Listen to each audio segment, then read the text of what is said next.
Kuphina kuphi emakhaya emadolobheni nasezikonplasta khona lapho buyela khona SABC 1 sakumukele ke lihlelo lakho ilungelo lakho, it's your right. Now, while our lives go on, death is the last thing we want to think about. But in the last depressing 18 months of the COVID-19 pandemic, many people were forced to come to terms with this reality and plan accordingly. And this meant having a valid will in place to avoid disputes and confusion for those left behind. Kahle kahle ke abantu bakethu kumcwa kangakanani ke kushiya incwadi lebhaliwe elifa phecelezi iwill ngaphambi kokuthi ke ushiye emhlabeni. Indzaba ke lesitayidzinga ke namhla.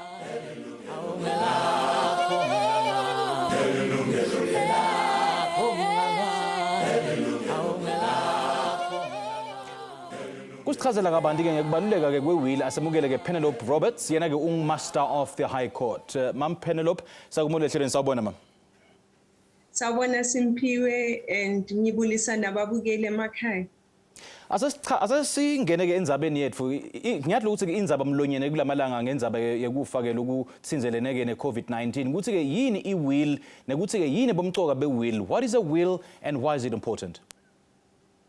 Okay, iwill i-document ebalulekile kakhulu la umuntu abhala khona ukuthi makangashona la emhlabeni impahla zakhe zizothatha ubani and futhi ubani u-executor ozohambisa uhlelo loku administera i-estate no master of the High Court. So i-will kumele ibhalwe phansi isayinwe umuntu oyenza i-will ibe nabafakazi abawu-2 nabo bazofakaza ukuthi bebakhona makusayina leyo will.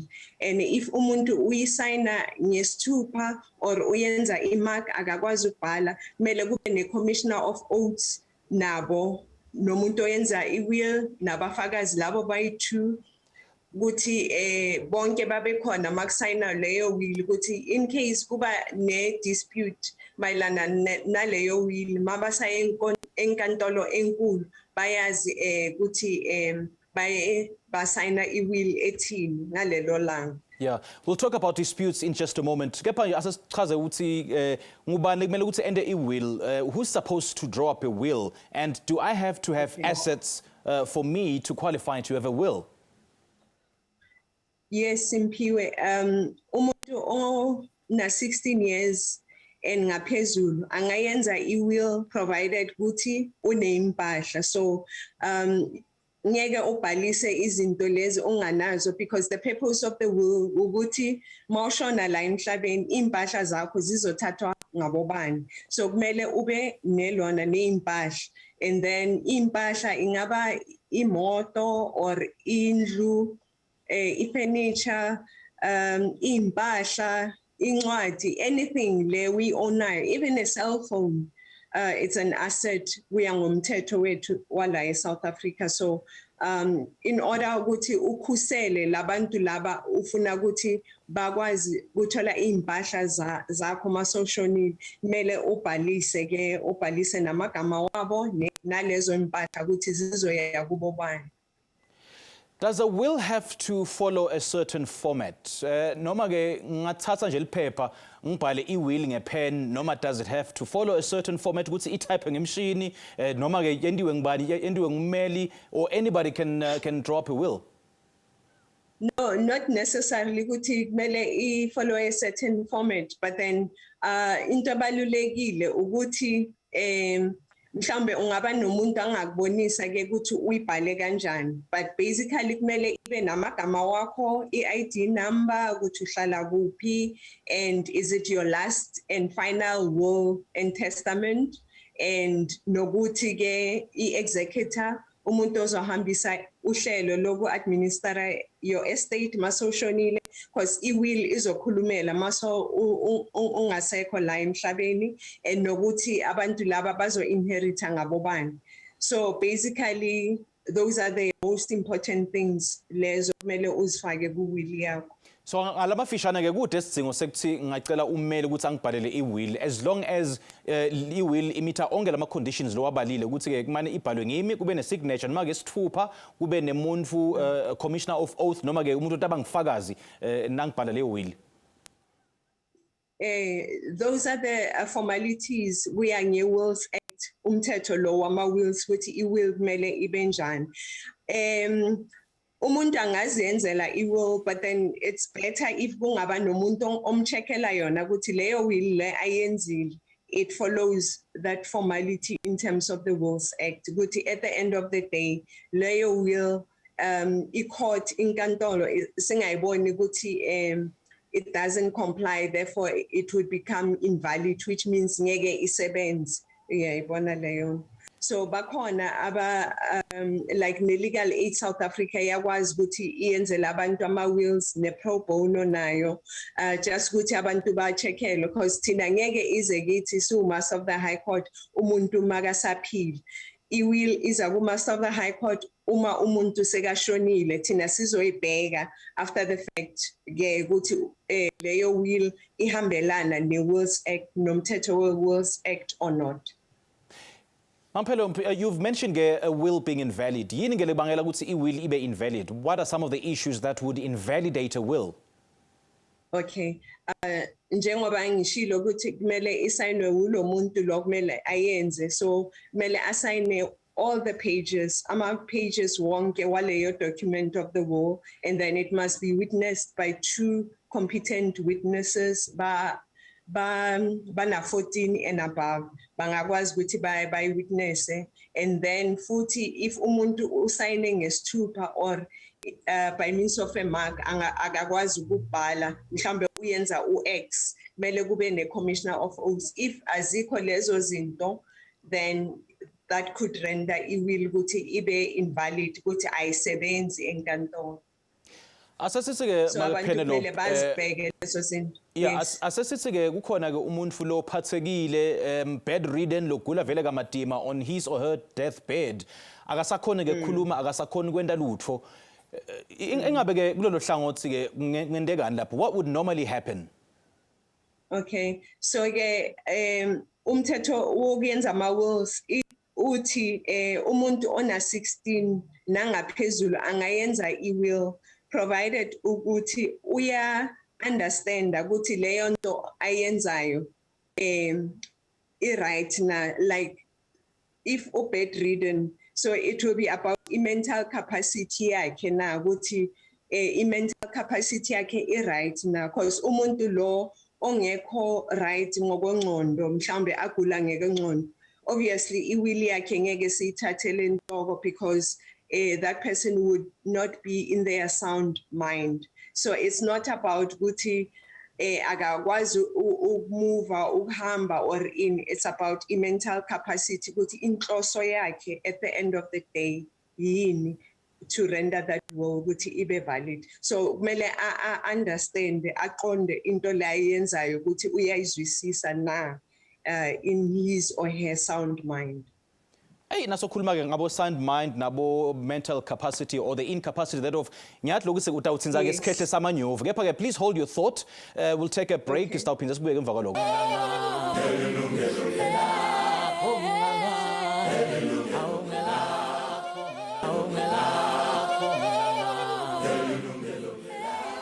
Sanimukela bekunene ke hlelo lakho ilungelo lakho it's your right. Namhlanje sikhuluma ke ngekubaleka nebumcoka be-will noma ke incwadi ke lotayibhala phambi ukuthi ufe letawusho ukuthi ke onke ke ama-assets akho, onke ama-properties akho na yonke nje impahla yakho ufuna ukuthi ke yabe kanjani. That's what we're discussing today. Sina Master of the High Court, Mam Penelope Roberts. You can call us on 011-714-6919 and you can send us your email at consumer@sabc.co.za. Now, Mam Penelope, before we went to that ad break, bokhuluma ke incapacity noma ke mental, the state of the mind before writing up a will. Now bekendeka ukuthi I'm just deliberately delaying writing up a will because there's certain issues that are pending that I need to sort out before drafting a will, and then it so happens ukuthi ngena ke engotini yemoto and I become incapacitated, and my mental capacity is is questionable for the authorities to have recognized my will. Ingabe lokho ke nikusolva kanjani lokho? Kuyenzeka Simphiwe, so makuyenzeka lokho thina ngisho sizoyenza bazasitshela siwama of the High Court ukuthi lo muntu oyenze i-will was not in a sound mind makayenza, so kumele leyo matter iye e-High Court kube nobufakazi from kuma-medical expert fana nabo-doctor ukuthi bazotshela ujudge, because mase kukhulunywa ngelona invalidity of the will ukuthi leyo will whether it's invalid or not, evidence ubufakazi kumele bulethwe e-court, ujudge yena azohlola lo bufakazi ukuthi loyo muntu whether kuya ngama-medical expert was he or her in a good state of mind makayenza leyo will. So it will izawudependa ku evidence that will be led in court. Can video or audio recording be an alternative to drafting up a will? Siyathi ke nyalo bantu abaningi sabani ma smartphones tincingo tabo tiyakhona kurecorda, tiyakhona futhi kushuta ne video. Ngingakhona ke nangabe umnikati wale will uyagula noma ke incapacitated sivele simshute noma ke simrecorde. Can this be acceptable? Okay, at this stage, in terms of our law, we are on Umthetho we-Wills Act, the will must be in writing. But lawa ma video, magakhuluma nani, it could form part of supporting evidence in case the matter has to go to court. To strengthen the case a court indeed leyo will yenze ulo muntu, and then as part of supporting evidence, but in order ukuthi iwo ibe valid it must be in writing, mele ibhalwe phansi. Nasekufika ke ekushintshweni kwe-will, do we have to follow the same processes as drafting the initial will? Now bengifuna ke kuyishintsha i-will for whatever reason, yini lekumele ukuthi ngikwende? Do I have to have the commissioner of oath? Do I have to have witnesses as well? Should it be the same witnesses, or could I have a different witness this time around? No. Actually, Maui amend will, you can either amend will or uede another document which we call ngokomthetho i-codicil. So it must follow the same process. It must be signed umuntu lo oyenzayo and then duly witnessed ngabo fakazi lawa ama witnesses awu-2, and then if umuntu akakwazi ukusayina same provision yokuthi kumele kube ne commissioner of oaths still, it must follow the same process. However, it can be different witnesses. There's no actually penalty in terms of that.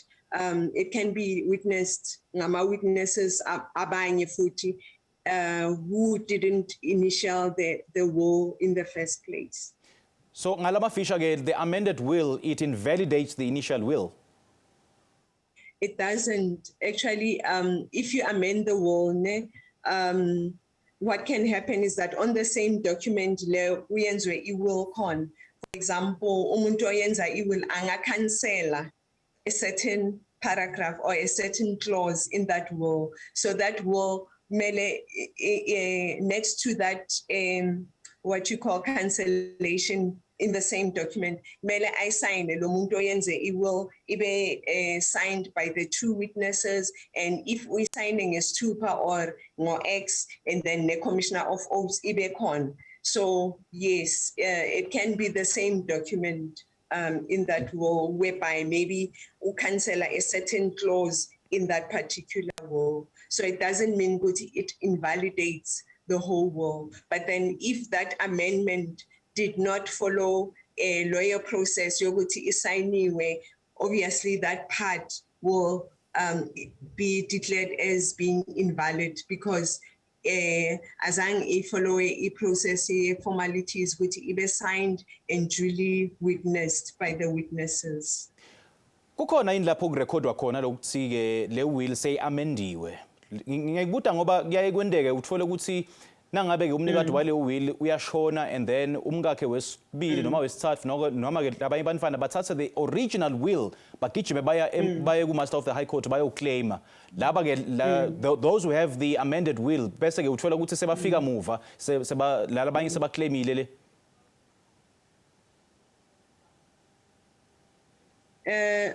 That's why kubalulekile ukuthi umuntu makayenza i-will atshele abantu ukuthi makashona leyo will ikuphi ukuthi bayilodge no master of the high court because umthetho uthi umuntu makashonile umuntu one will kuye kumele ayilodge ne master of the high court. So kumele abantu bakhulume ukuthi batshele abantu laba bayenzayo ukuthi laba babathembayo ukuthi if bangashona and then bayazi ukuthi iwill ikuphi. Okay, please hold your thoughts and please stay on the line, Penelope. We'll take our first caller. Sinamusa ke ulapha ke Davidson. Sekumele hlelo sawubona. Yebo njani? Siyaphila khulu baba. Khuluma nathi baba. What's on your mind? Iyaphila. Ngicela ukubuza kusithi lapho ukuthi nakunama witness engawo ayi2. Is it necessary now ukuthi ayifunde le will yami before azisayine? Okay, good question Musa. Siyabonga kakhulu ukushayela. Mam Penelope, Musa ke uyabuta ukuthi nangabe unama witness lang 2 ke kule will, kumcoka ngani noma is it necessary ukuthi ke bayifunze yonke le will babone ema contents ayo ukuthi ke ingabe icuketheni? Angayifunda obviously umuntu makasayina uzobheka ukuthi kubhalweni angisho. So that's why ukuthi kubalulekile ukuthi umuntu akhethe ama witnesses wabantu laba abathembayo ukuthi leyo nto le ebhalwe lapha yana bazayihlonipha uyayibona ukuthi bangahambi batshela abanye abantu ngayo because ingafaka abanye abantu engcupheni. Okay, so in short i-witness kumele ke i-witness info le kayadiko kwayena. Yes. Okay. So asasikhuluma ke ngama issues ke kumele ukuthi siwafake kule will. Are there certain things that should or should not be included in the will? What are some of those?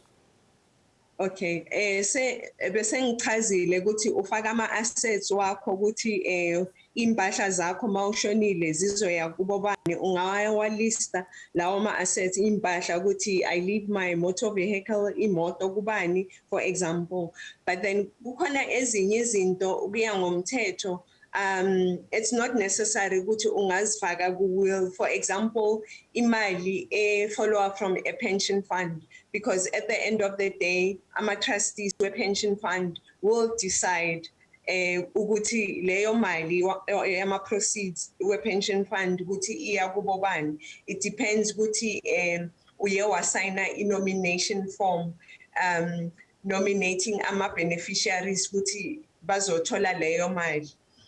Same goes nemali yama policies. If you take out policy policy holder izobuza ukuthi ama beneficiaries ngabo bani.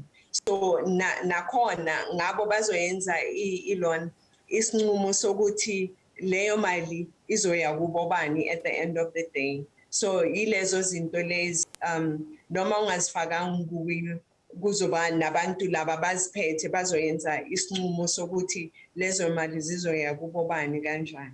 Okay, Sabo Kuluge Glulu Shangotsige, thanks for clarifying that for us. Penelope, please stay on the line.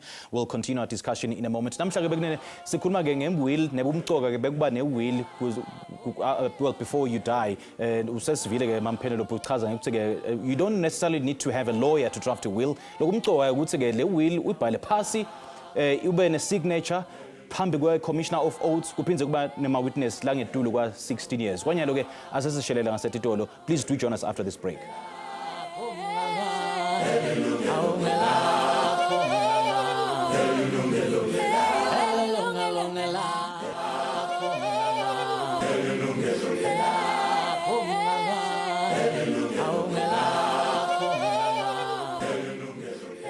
Welcome to our very final segment. Saqhubeka futhi nezaba yethu namhla ke ma-will nebumcwa ke bekuba ne-will kuze kuthi well ungakafi to avoid all the disputes should you die. Well, Ma'am Penelope, just a continuation on the amendment of a will. Can it be amended after the passing of a testator? I'm asking this because it so happens that there's a discovery of a loved child from a previous relationship that nobody knows of. So if loyo mntwana loyo akekho kuleyo will and at the same time he needs to be taken care of, what then happens? Should it be amended? Can it be amended? Is it possible? No, it's not possible. Iyenziwa umuntu asaphila la emhlabeni, so masashonile it's not possible to amend it. But what happens kuya ngomthetho wethu wala eSouth Africa ukuthi sizobheka ukuthi loyo mntana uphansi kwe-18 years of age or not.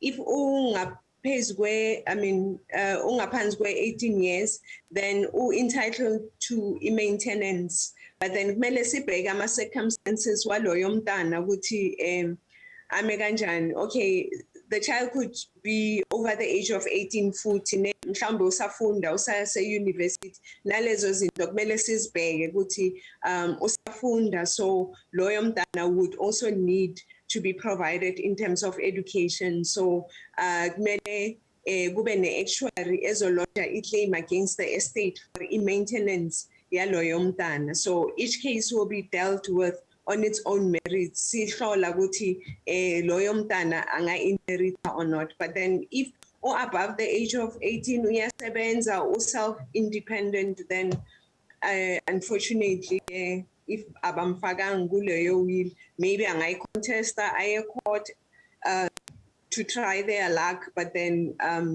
the intention of the deceased at the end of the day will be taken into consideration by i-court ukuthi inhloso yakamufi bekuyini ngaleso sikhathi bekayenza leyo will. Okay. Asesikhuluma ke ngemehluko emkhathini kwe-will ne-nomination form le ndiwa ke e-HR lapho ngisebenza khona ukuthi ukhona nomehluko kulokubili nokuthi ke can one override the other? Umehluko ukuthi zoyi-two zibalulekile, but then it's different processes. Will you have to take into account impahla zakho, like furniture, indlu, imoto. Obviously, good nomination form you won't include those. So good nomination form it's about pension fund basically. Njengoba bese ngi-explainile ukuthi noma leyo mali ungayi-mentionanga kuyo will ukuthi iye kubo bani, i-pension fund, ama-trustees we-pension fund laba ba-administra i-pension fund will make a decision, bazoyenza isinqumo sokuthi leyo mali izoya kubo bani based on the fact bazobheka ukuthi usayinile na i-nomination form, and then if ungayisayinanga bazobheka ama-financial dependents ukuthi abobani laba bayenza bangawondleka kuleyo mali. So yeah, it's different processes, but lawo documents abalulekile wobabili. And then umehluko ke emkhathini kwe-will ne-trust account yini ke ukhona umehluko lapho?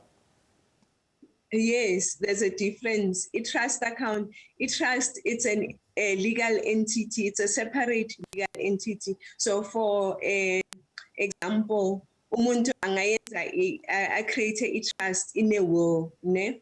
So that let's say ukuthi unabantwana abancane, maybe ba under the age of 18. So kuleyo will ubhala ukuthi if abantwana bakhe ba under the age of 18 makashona, so ufuna ukuthi impahla zabo lezi azibhalile ziye ku-trust, so they must be administered in terms of the trust. Okay. Nakhona uMaster of the High Court will appoint ama-trustees ukuthi bazo-administera le impahla zalabo bantwana until they reach a certain age.